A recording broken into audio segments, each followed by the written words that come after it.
Gaatku Diaal tin liang te roi tu kuar Poth Gaatku Diaal ke hobi kan songai Poth Gaatku Diaal ke kwaj dai dullo kuar ke hobi kan songai biso ke jaseng agwa ke nogdu ke kwaj dai dullo kuar ke hoy jin kerwa durel goide romo ke nogdu ke kwaj dai dullo kuar do dial bigan sunyur nyam du ke hoy jin kusjie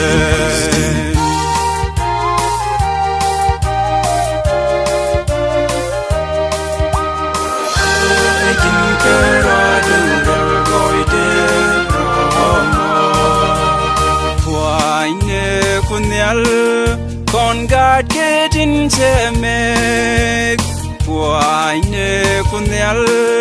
ke hue se con kam ti Puaine kunel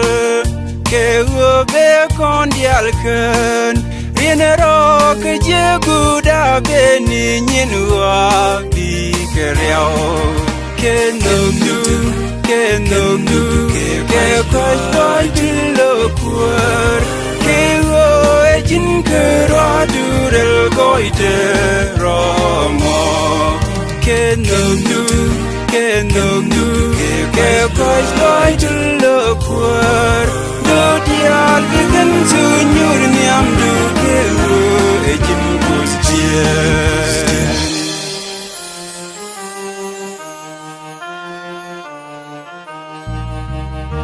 Alakti ke kuz in rel goide rode Loze kuz yen dial ke hoshi guaz lok bin Kuz in luke sok pelakoni keni siang Rien roshi guaz lok chup te merien ro kunel ke nogdu ke kwaj dai dilo kuar ke hoy jin kerwa durel goide romo ke nogdu ke kwaj dai dilo kuar do dial bigan sunyur nyam du ke hoy jin kusjie